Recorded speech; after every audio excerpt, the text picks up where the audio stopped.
Hello everyone and welcome to Wellness Watch. Today's session comes from our recordings from Season 1, which was originally recorded on Learn It Live. If you have any questions, be sure to put them in the comments below. Be sure to like this video and subscribe for more information from the Dancing Herbalist on herbal medicine, health, and wellness. I hope you enjoyed today's session on Healthy Bowel Movements. Hello everyone and welcome to this week's Wellness Watch session. I'm Jillian Karnrick. We also have Annabelle Schreiber here with us today. I'm glad you guys have come to join us for Wellness Watch. Annabelle, would you like to introduce yourself? Hi, my name's Annabelle, and I am the author of Conscious Canary Chronicles blog, and I'm a high-functioning autist, an avid raw vegan food enthusiast, and a home practitioner with herbal medicine. So, yeah, glad to be here. I'm always glad to have you here with me, Annabelle. My name is Jillian Karnrick, and if you don't know me yet, I am the Dancing Herbalist. I run the Dancing Herbalist company. I have a Master of Science degree in herbal medicine. I am also a nutritionist, certified personal trainer, and exercise is medicine professional through the American College of Sports Medicine. My personal focuses when it comes to herbal medicine is using topical products for joint and muscle pain, skin irritations, sensitivities, and a variety of different injuries. And if you are interested in personal consultation services with myself or Annabelle, you can find more information about that at thedancingherbalist.com. We do have some other things that we offer on thedancingherbalist.com. You can join our newsletter on there. So every month we send out an email, just one email a month, updates on our classes, programs, herbal products, and other interesting things that are coming around. Like this month we are doing a survey for the Dancing Herbalist, and you can win prizes and consultations and herbal products. At thedancingherbalist.com, you can also get different herbal products that we manufacture and find links to our herbal classes that are on Learn It Live. And if you found this session, you've already found Learn It Live, so good job. But we have a variety of free and paid classes on Learn It Live for herbal medicine, wellness, and a few other topics. And if you ever have any questions after one of these sessions, the best place to get your questions answered is through our Facebook group, which is the Dancing Herbalists Herbies. You can follow the really annoying link that's on here, or you can just search in your search bar the Dancing Herbalists Herbies. And this week we are focusing on healthy bowel movements. I do just want to make a note, if you are here live, that next week our session is not going to be on March 20th. I have now updated it in the Learn It Live program, but not on this PowerPoint presentation. It is going to be March 18th, which is Monday, and it is going to be 3 p.m. in the afternoon. Just so you know, Annabelle, you are making a bit of noise in the background. Oh, sorry. I just wanted to make you aware. So this week we're talking about healthy bowel movements.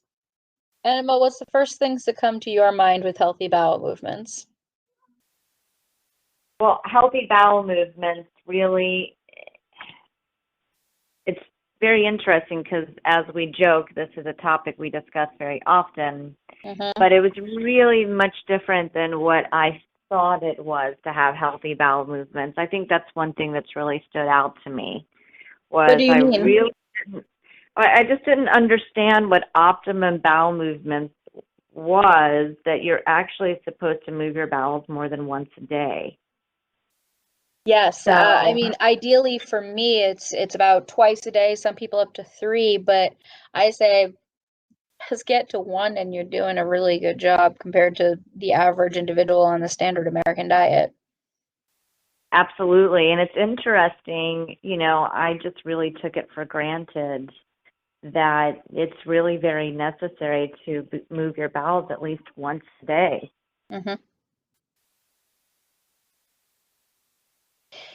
Yeah, I feel as though it was never an issue that I had growing up, but with so many individuals on pharmaceuticals in the United States right now, and one of the most common side effects of any pharmaceutical being constipation, I mean, so many people are constipated and they don't even define it as constipated because it's normal to them. Exactly. It's so interesting because I guess when I was introducing myself, I forgot to mention the part of the pharmaceutical injury um, aspect, that I've dealt with. And having healthy bowel movements was something that I had to work years for after having the side effects from antibiotics and pain medication, Hmm. which I think is pretty common. I mean, it's well known that antibiotics are highly prescribed along with pain medication, and constipation is, a number one side effect, like you were saying. It's So, another very common pharmaceutical class of drugs that people are on, diuretics, or anyone that's taking anything for high blood pressure is also going to have severe constipation as a result. mm, Because one of the main things that those medicines try to do is basically dry out the body. right, right. No, it's very, and I don't think it's something that's really paid much attention to. I mean, I think about the times, when I would go to the doctor when I was on pharmaceuticals, and we didn't really talk about bowel movements. And yeah, I Mm. mean, how many times you move your bowels in a day is one topic, but then even just the consistency of, bowel movements is a whole nother topic. So I really didn't understand how vital it was to maintaining health and vitality to focus so much on poop. Yeah. I think it's one thing we kind of shy away from a lot in the United States. I think in Europe it's slightly different, and doctors do speak about it a little bit more. There is, I don't know if you are aware of, Annabelle, there's what's called the Bristol stool chart. Right. And this is a chart that there's, I think it's 7 different types, or classes of stool, and each one corresponds to a different uh, dysfunction going on with the bowels, depending on what your stools look like. And, again, that comes from England, that chart, but it's something we can use now. And when we are talking about like healthy bowel movements, it's important to know that uh, diarrhea or really excessively loose stools is just as much of an issue as not having bowel movements. It can be a very different issue, of course, but I think most people tend to have constipation as more of their issue.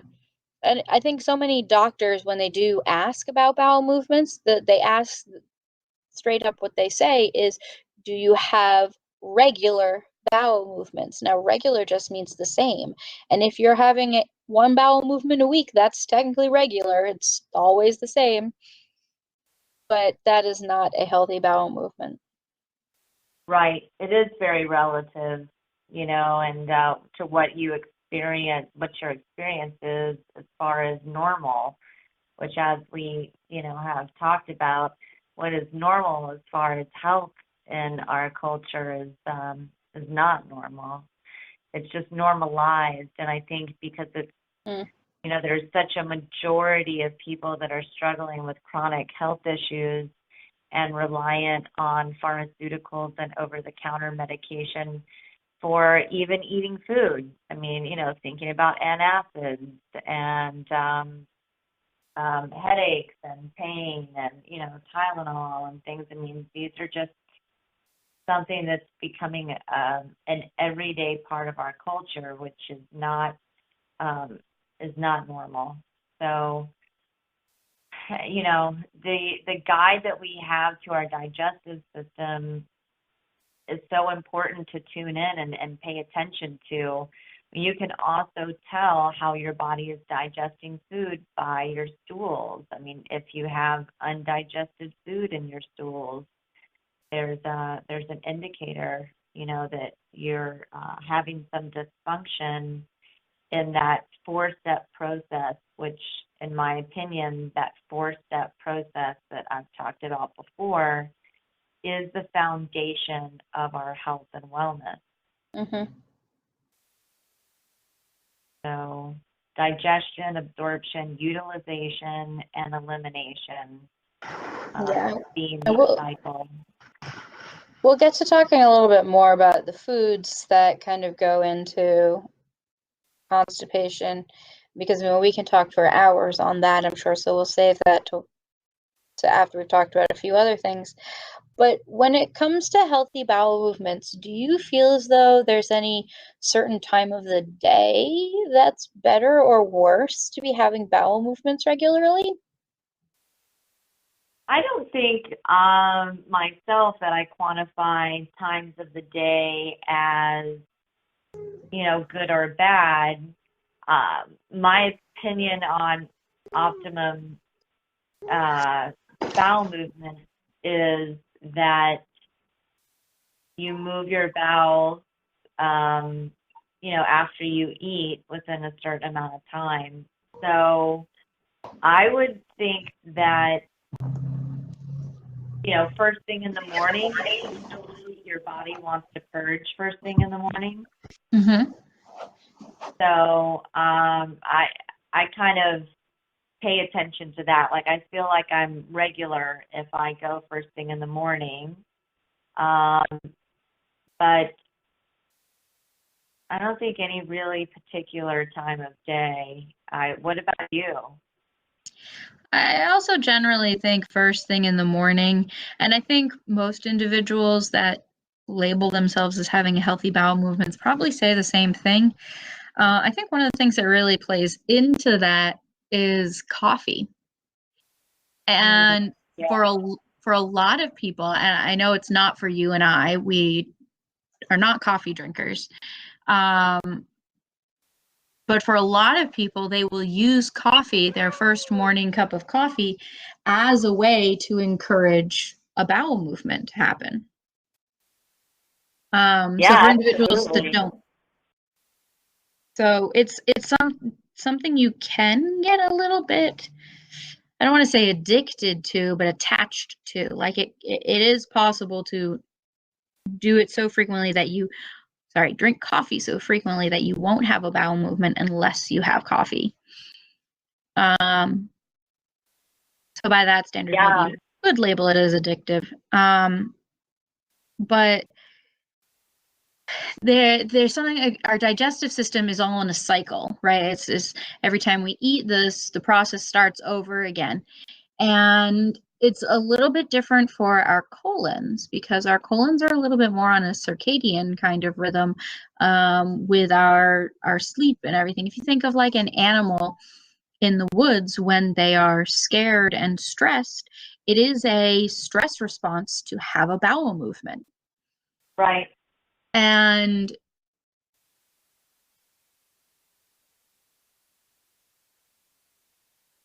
so the same thing goes like when that goes with our cortisol levels that are higher in the morning and lower in the evening. It's the same with our circadian rhythms that we were talking about a few weeks ago. But our colon responds to those as well, and generally will try to encourage a bowel movement 2 to 3 times a day.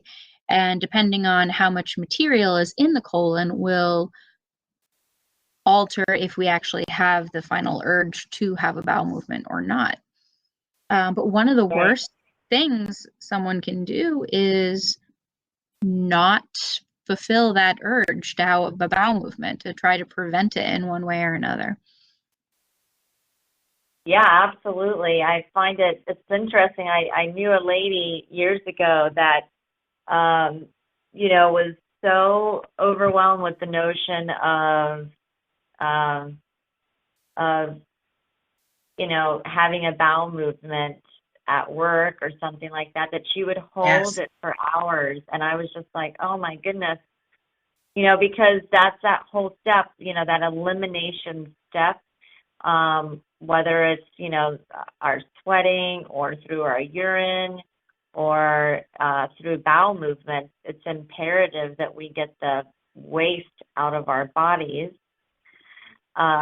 you know, so that we don't end up really essentially our body's like a, you know, a sewer system. You don't want to back things up. Yes. So I think, you know, just, yeah, honoring what your body needs to do and starting to come away from that mindset that, you know, that bowel movements are gross and disgusting and don't need to be a topic of discussion. I think really they're vital to our thriving as human beings. So I always say you can tell how health conscious someone is by how quickly they start talking about their poop. yeah, it's definitely true.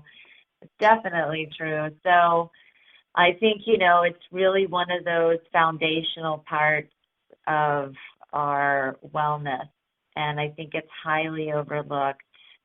And I mean, talking about coffee, we had this discussion a little bit ago because in the communities that I've been involved in, there's a very big movement of coffee enemas. Yes. And a lot of people do this to stimulate bowel movements. And I'm just not, you know, I'm amazed at our body's natural capacity, and I'm not a fan of trying to stimulate the body too much. So I think that's another thing, talking about healthy bowel movements is, in my opinion, healthy bowel movements mean that you don't have to stimulate a bowel movement because your body's going, this is a natural process for the body that doesn't really require outside Yes. stimulation if you have the right balance.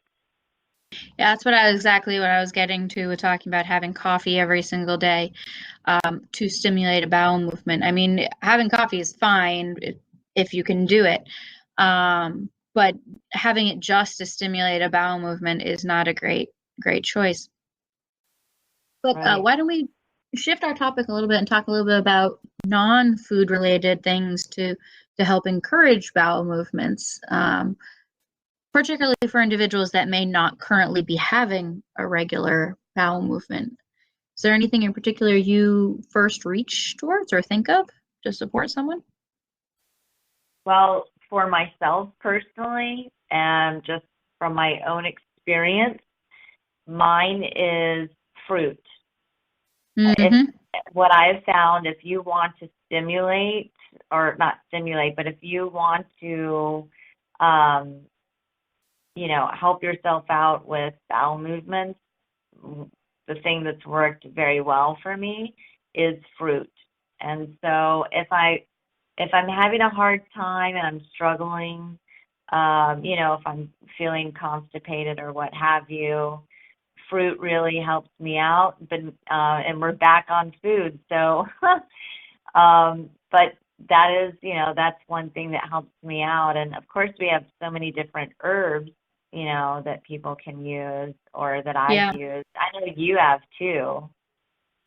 Yeah, I mean, we can get back to fruits because we should talk about fiber and things like that as well. But I think my big things that when it comes to herbs, because I don't have a lot of herbs that I like to use for constipation, but really the herbs that I will reach for, I'll reach for triphala. And Mm. I particularly like triphala, especially for myself when I'm traveling.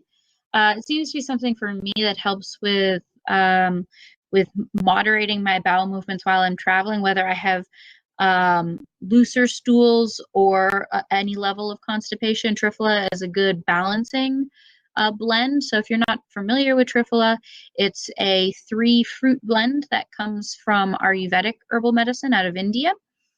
And it can come in a variety of different forms. I just happen to have tablets of it, and I don't need a lot of it. Usually I just take 1 tablet a day while I'm traveling, and it seems to keep me regular as I would like to, and particularly when we're traveling abroad, might be having different kinds of foods than I'm not used to. Right. So I particularly like that for herbs. And I remember maybe about 5 years ago, Dr. Oz did an episode on Triphala. And he really talked about it for weight loss. And that's really not what Triphala works for. It really works well to balance the body if there's any sort of irregularity, but stimulating bowel movements will help with weight loss. So that's where that came from. But So is Triphala more of like a modulating type thing? it definitely is, but it's not an herb specifically for bowel movements, but that's what it works really well for me with. It's an herb that, it's not an herb, it's a blend of herbs that really is intended to balance the doshas. So in Ayurvedic medicine, there are 3 different doshas. And if you want to learn more about this, we're going to be covering this in the herbal philosophy class. It's going to be starting in a month or so on Learn It Live. So that's where you can go learn about the dosha theory. But basically, everyone has their own energetic balance that's best for them. And Triphala is considered to balance everyone's imbalances regardless of what your imbalances are. Right. Because it is a blend of different things your body takes in and uses what it needs. Right. But I think other than herbs and food, the 2 things that I think of most to support healthy bowel movements is staying properly hydrated and getting movement. Absolutely. I mean, we talked about hydration a lot lately, so let's not talk too much about hydration today, but movement, I think, is a really big key, especially seeing so many of us spend most of our days sitting. And that really stops our whole pelvic area from being able to move and for the muscles to contract and stimulate bowel movements the way they're intended to. Yeah, I agree wholeheartedly. That's why, I like, especially if I'm struggling digestively, I like doing some very particular movement-based activity, going for a walk. It doesn't really sound like movement, but taking a hot bath sort of helps to stimulate. I'm right there with you on that. Hot bath is movement. Yeah. Yeah. For a lot of people that have pain and everything, a hot bath is just as effective as movement, I think. Because it really helps to relax your muscles and get things moving. I mean, it doesn't quite help move the lymphatic system as much as I would like it to, but definitely when it comes to constipation and things, I think a hot bath is a great option. Yeah, it definitely has helped me, and so and like just massaging. Yep. I think this is another great area that we don't really talk about very much, but reflexology and massages in those areas. Sometimes, when I was having a lot of digestive issues and I was really like, my abdomen was sort of swollen and I was in a lot of pain, I would do a lot of massaging castor oil onto my belly. And that really, would help me a lot. So I think movement is critical, and that's why going, I think, for a walk in the first part of the day and for a nice walk after dinner is a really good idea.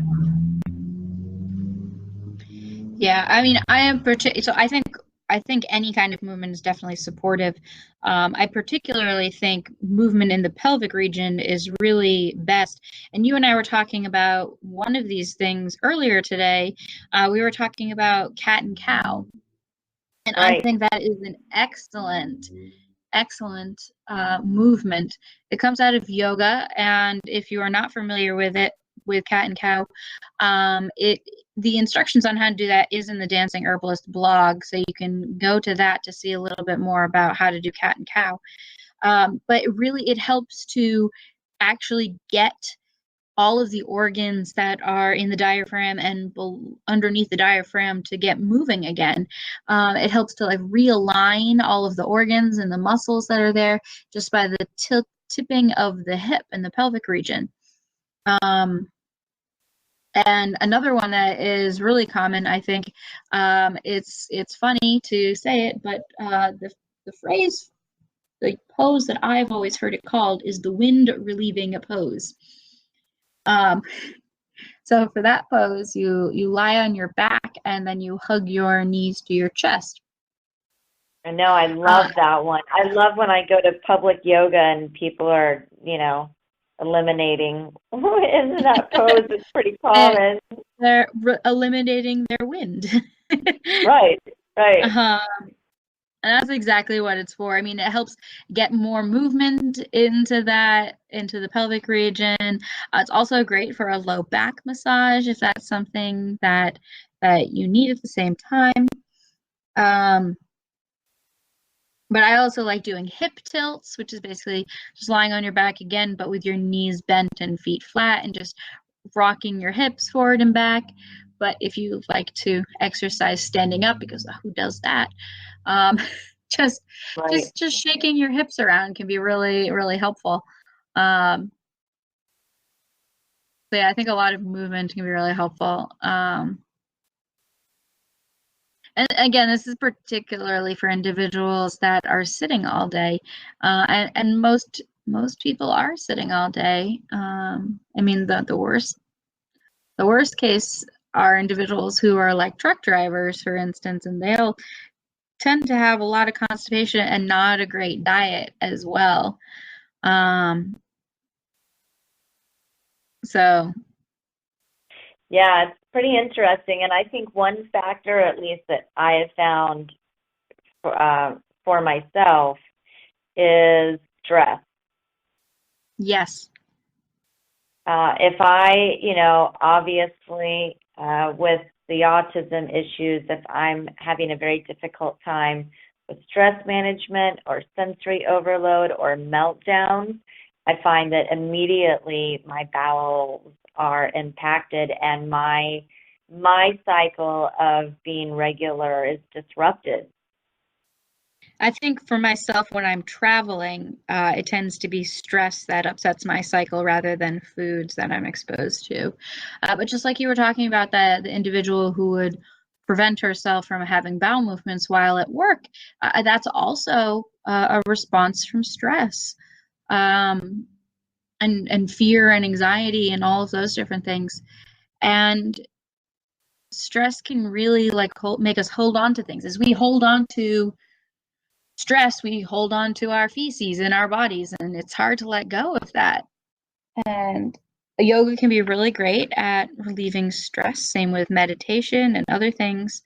But stress, I think, really for a lot of people is one of the causes of constipation, in addition to food, dehydration, not enough movement, and pharmaceuticals. Right, right. Of the many reasons for constipation. No, I mean I agree, and I think people don't realize the role of stress. And I remember when I would see the doctor, years ago, and they would say, "Are you stressed?" And I would say, "Well, not particularly," but because I didn't understand that I had a stressful lifestyle, just in general. I wasn't sleeping well. My circadian rhythm was off. And I find it something little like that, like if I end up staying up too late, for myself in a night, like something's happened and I'm, having difficulty sleeping, my everything about my cycle of being gets disrupted, and and I find that, my bowel movements are disrupted. So you don't even really have to think that you're going through stress, but our culture, our society is very taxing on a physiological stress level. I mean, we're Yes. just constantly being bombarded with noise and light and sound and, stimulation from television and computers. And so I think that stress is just kind of, it's pretty common. I think it's a big factor in people's difficulties with health in general. Yeah, and I think even for myself, like I don't think of myself as having an excessive amount of stress, but I definitely know I have stress. I think there's very few people that would say they are not stressed these days. So let's talk a little bit about food. Oh, yeah. So you're talking about fruit, and I definitely think fruit is a great way to stimulate bowel movements. Um, when I think of that, I think of it being from three different reasons. I think for some individuals, the sweetness of fruit helps to relieve some of that stress. So I think that's one thing. Then for other individuals, the fiber content of fruit can be really great for encouraging a bowel movement. And the third thing, a lot of fruits, I don't know, when I think of fruits, my first thought is strawberries. It's what I go to. It's in my brain says the first fruit is strawberries. But a lot of fruits have very small seeds, and very small seeds can also help stimulate bowel movements just on their own. Um, but I think fruits are a great thing. I don't think we eat enough fruit. Fruit is expensive for most individuals, but I think the more fruit you can eat, the better. Yeah, I feel that way. I mean, I feel that way regularly, as you know. I have a very high fruit diet, and for a reason. One, it just kind of covers all the bases. You get hydration, you get fiber, Mhm. and you get high energy food that's not difficult for the body to digest, hence making it easier to have a bowel movement.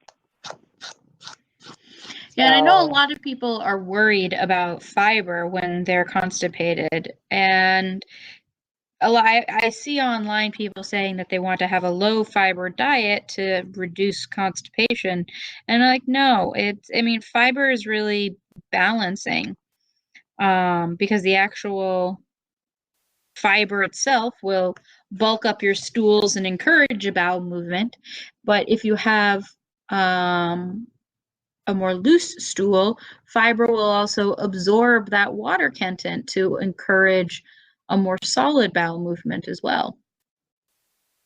yeah, I mean, fruit is my favorite modulator. Apple pectin, pectin in and of itself in that regard from fruit, Mm-hmm. I find, will help me out whenever I'm having an issue with bowel movements. And it is also something I turn to whenever I want to really cleanse my gut, and produce bowel movements and clean up my gut, so to speak. Yeah. Same with greens, tender greens I really like on the colon wall for, cleaning things out. So I, I used to have those same concerns, but I don't find that I have that issue with fruit. And it's funny whenever someone asks me, when they find out, that my diet is primarily at the moment fruit based, and they find out that, I had like 8 bananas today. They're like, "Oh my gosh, aren't you incredibly constipated?" Because there's so much fiber in bananas. And it's quite the opposite. Yeah. If anything, fruit has helped me get closer and closer to optimum bowel movement.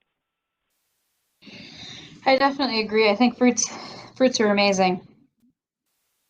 Um, Now I'm trying to think if there's any other foods that I really think these really help encourage healthy bowel movements other than fruits and vegetables. I mean, really, that's what it is. Are there any particular fruits or vegetables that you feel are better than others? Astringent and very watery fruits, I think, are best, at least as far as in my experience. So To that's the help with berries and constipation? melons. Yeah, Yeah, berries, melons, apples, pears, things of that nature. yeah.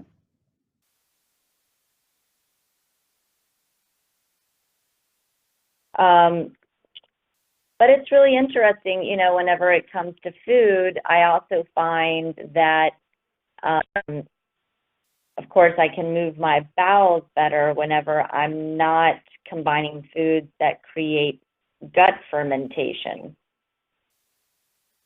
Yes.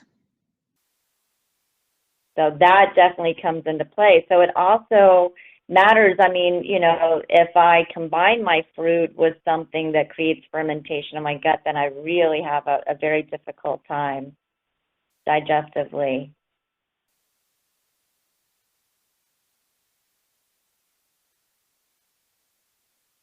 So for someone that has the standard American diet, or the SAD diet, as we unfortunately call it, Right.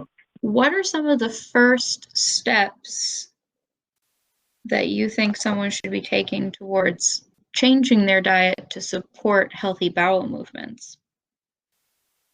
Mm. Well, I would say to simplify the diet. I find the more simple, the better, meaning not having lots of different foods at one time, especially in different categories, so to speak. Mixing proteins and starches and things of that nature.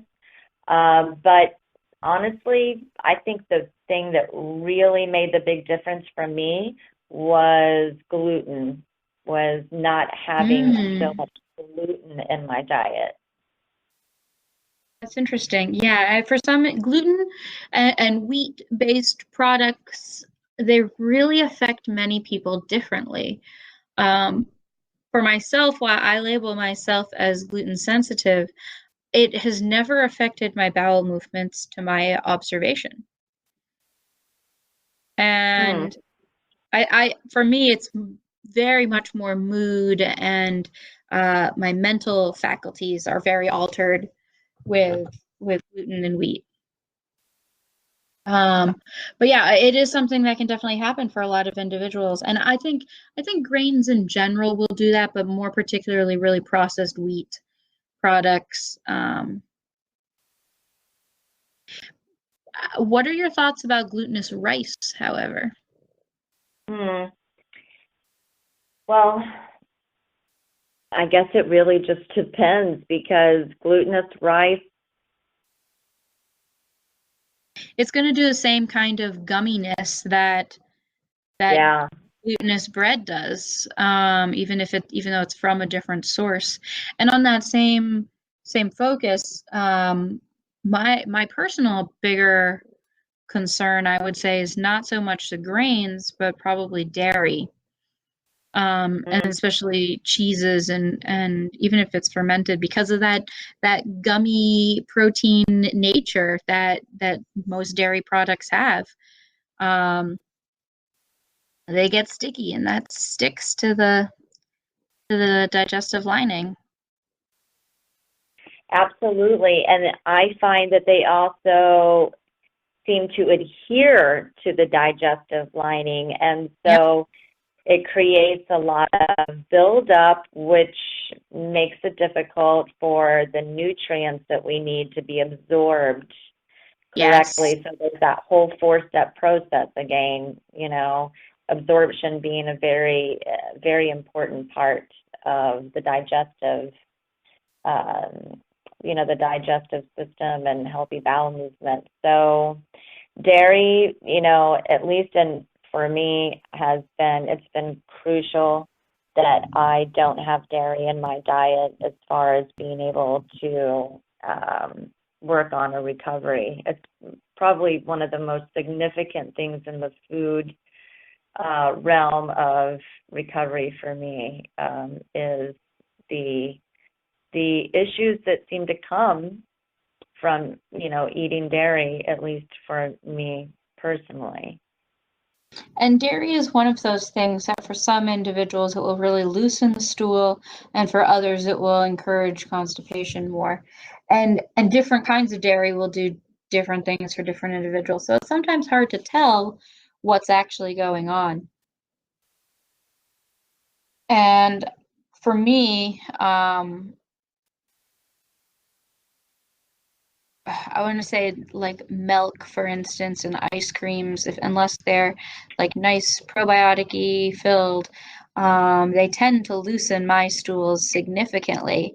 And the real issue around having looser stools is that your food doesn't stay in your colon long enough for it to be absorbed. So you're not getting the same nutrients out of it. And yeah, back to that absorption. yeah. So, but you mentioned something interesting because, fermentation and probiotics, I think, is a lot where people turn to whenever they're struggling with bowel movements. Yeah, I think adding fermented foods in can really help you become more regular with your bowel movements.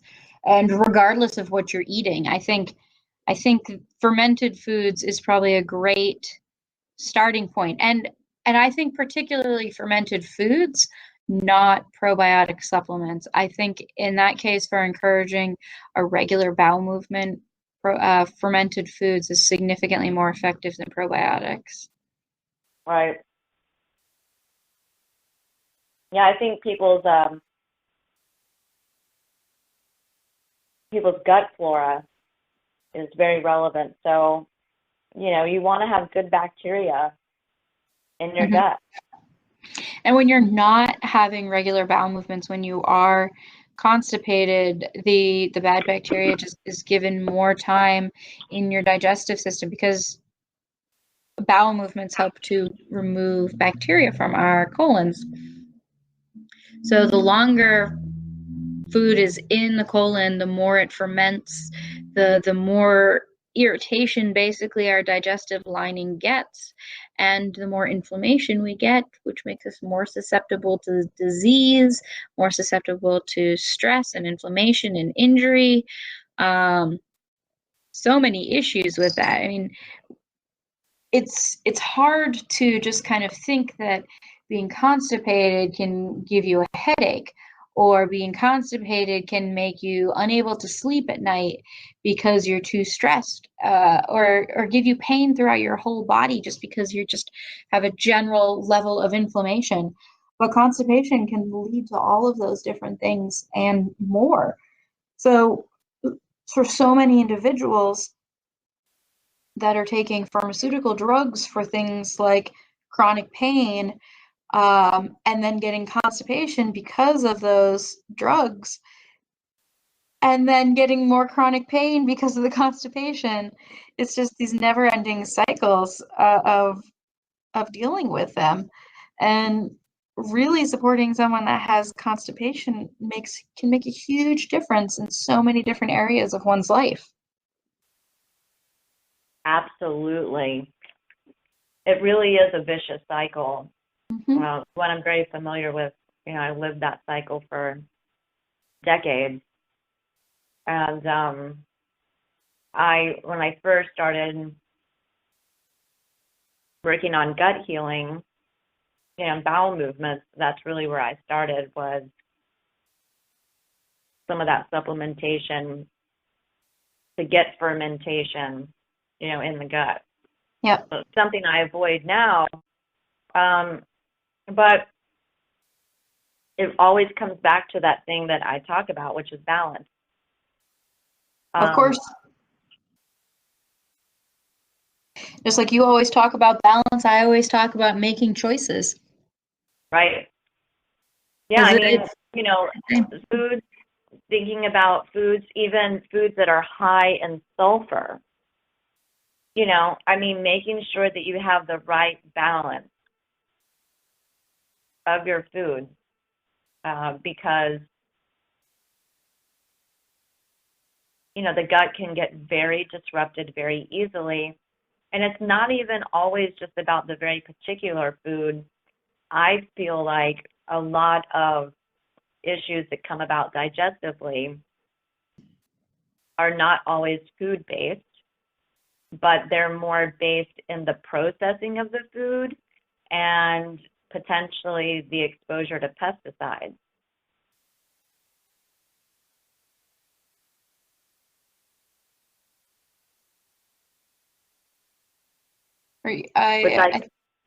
I think I'm not understanding you correctly.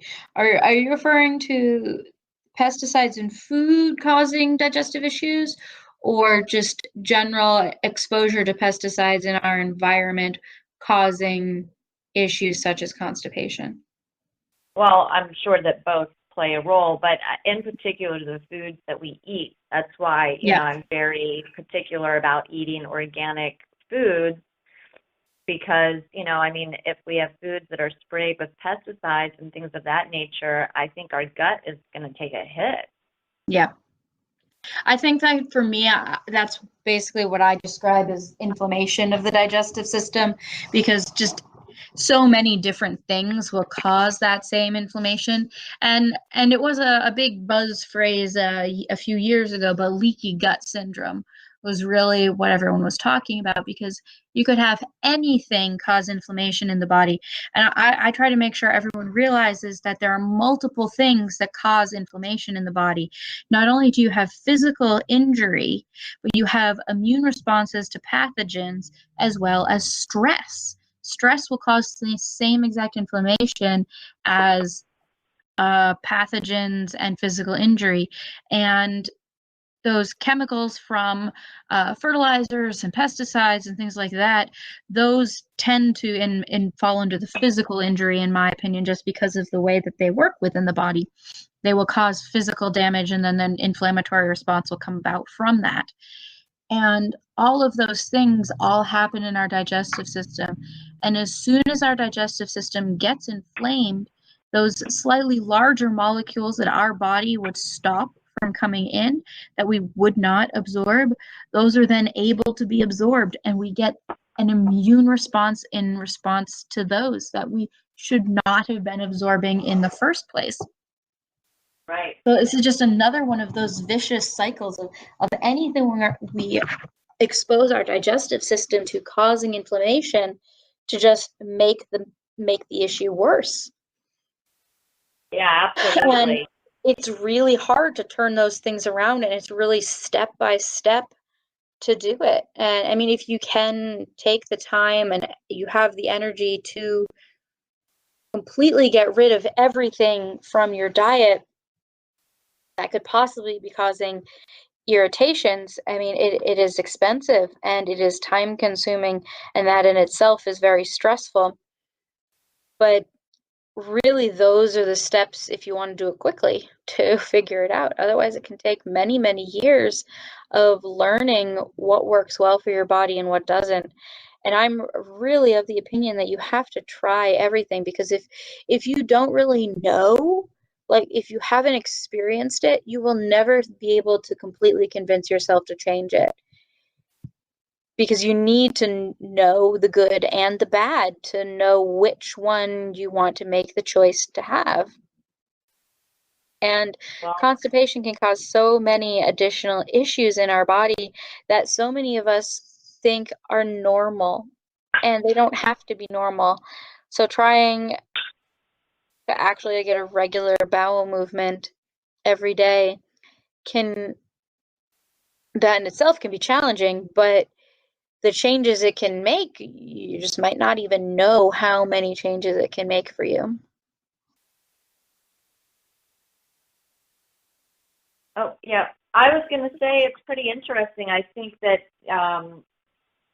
I didn't realize how important gut health was to everything, in particular, things like depression and things of that nature. And then there was that study that came out talking about, how the neurotransmitters in the gut are impacted, of course, by our diet, and then can, move about in our lymphatic system and can create issues in our mental health.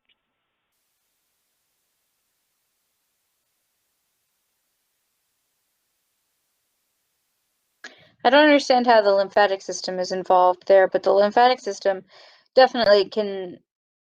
This gonna just it's so full circle. All the wellness practices just so are necessary to be together because so many bacteria do live in our lymphatic system, and they also need to move and help detoxify our body. And if we're not getting enough movement, those don't get out of the body. And we haven't even talked about how bile plays into constipation or to reduce constipation, and how good liver function can be helpful in encouraging bowel movements. Um, there's just so many pieces to play together here. Absolutely. I wish I got to find that. I'd like to find that and be able to share it with you because it was really one of the, of course, the lymphatic system is not as well understood in modern medicine as the circulatory system, but there was definitely a link, and as we know, there's definitely a link between what we eat and what our physical and mental health is. And I think Yep. that's another thing is that in our culture, it is divided. Mental health and physical health, people think of in two different categories, and they're really one and the same. Yeah, it's one of my friends who studied psychology. It was one thing that I always tried to remind them of, and for me, the easiest way to see that link is in our stress responses, um, and the changes in our cortisol levels, and all the changes in our circulatory system based on our stress responses, um, because we can have physical stress responses due to physical things such as pathogens or food or physical injury, but we have the same exact stress response due to uncomfortable situations we're in. Anything that's mentally stressing us, hard assignments at work, uncomfortable conversations, all of those things lead to the exact same stress response in the body. Yeah, a long commute. Yes. Yeah, definitely. So I think, it's really underrated. Healthy bowel movements are very underrated, but I think they're quintessential to our physical, mental well-being.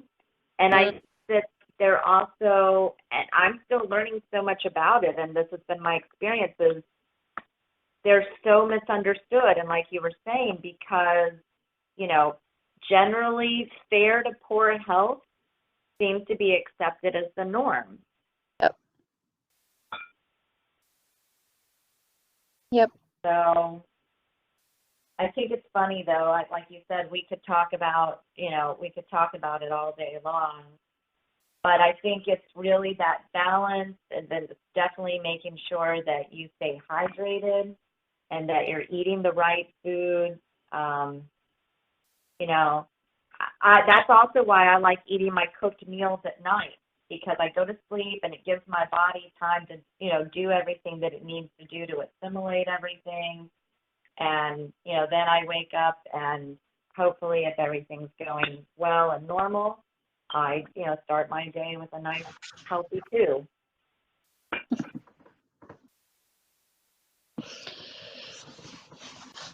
Well, this is all going to lead really well into our discussion that we're going to be having next week on food testing. On food what? Food testing.